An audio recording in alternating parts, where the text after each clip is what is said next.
You're going to be different. Straight fucking into it. No bullshit, because I know you want to be exceptional. That's why you saw this title and you clicked on this video.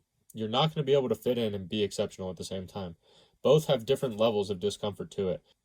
When you try and fit in, you're going to have these internal conflicts inside your own head because you know that you're not being 100% truly authentic to yourself. But when you try and be exceptional, you're going to have these external conflicts because you're going to be different than everyone else. So you got to just pick one. And when the people around you say that you've changed and you don't do this and that anymore, and why do you act like this now, like you never spent any time with us, blah, blah, blah, it's because they don't know how to say that you've grown. I truly believe that everyone has the potential and the ability to be exceptional, because if we define exceptional as not being like everyone else, then yes, everyone has their own unique peculiarities about them that makes them who they are. But what happens over time is that they want to be accepted by everyone else, and they end up stifling these unique things about them because they conform. And for me, a lot of the innovation throughout the world and all the exceptional people of the past and the present, I feel like they all come from the same mindset of just thinking a thought or seeing a rule and just being like, no, like I don't want to follow that shit anymore. And it's these social norms and these things that have been passed down to us from generations to us that are just like you could probably name some off the top of your head right now. Like, for example, like, why do I have to eat 3 meals a day? Like, why is breakfast the most important meal of the day? Like, breakfast is only 100 years old. Breakfast wasn't a thing fucking 500 years ago. Why do we have to dress a certain way? Why do we have to wear different clothes? Why can't we wear the same clothes all the time? Like, why? Like, why? Just ask yourself why. And so I think that we should accept our own unique peculiarities as early as possible, because if you ever look at old people, like, dude, they don't give a fuck. So like, if I'm gonna be like that when I'm 70, 80 years old anyway, like, I might as well just start now, right?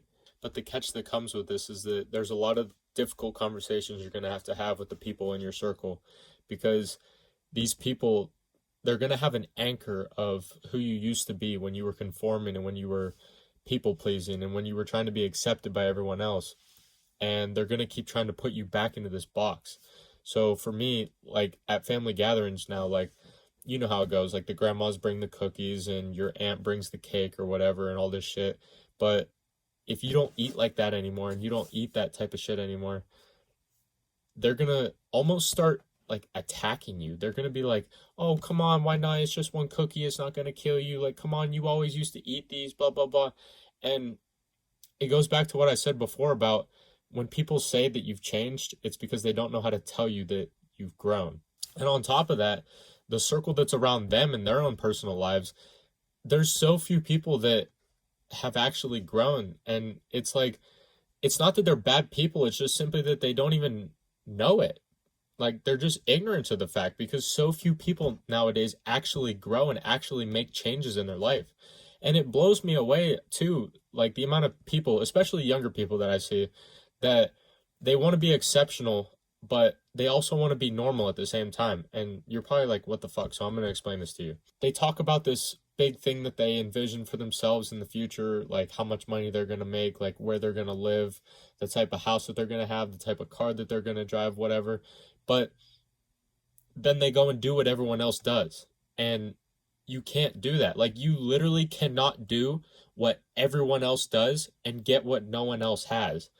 Normal people are always going to get normal shit and get normal results. But exceptional people are going to do what no one else is willing to do. Therefore, they're going to get the exceptional results as a result of it. And I know what you're thinking. This is extremely easy to say, but it's really fucking difficult to do and actually put into practice. So here's the advice that I'm going to give to you.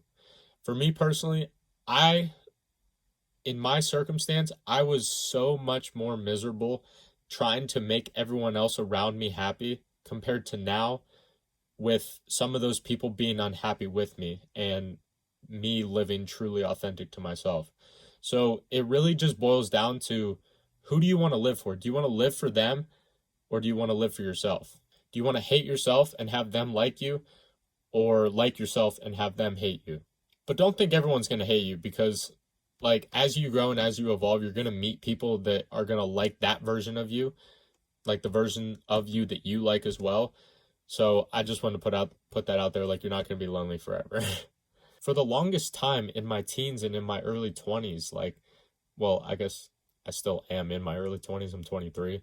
But for the first couple years of my 20s, I thought that what people wanted from me was to be predictable. But thinking back on it now, all the people that I've ever loved in my life, I love them because they're not because they're predictable, but because of how unapologetically authentic they were to themselves every single day.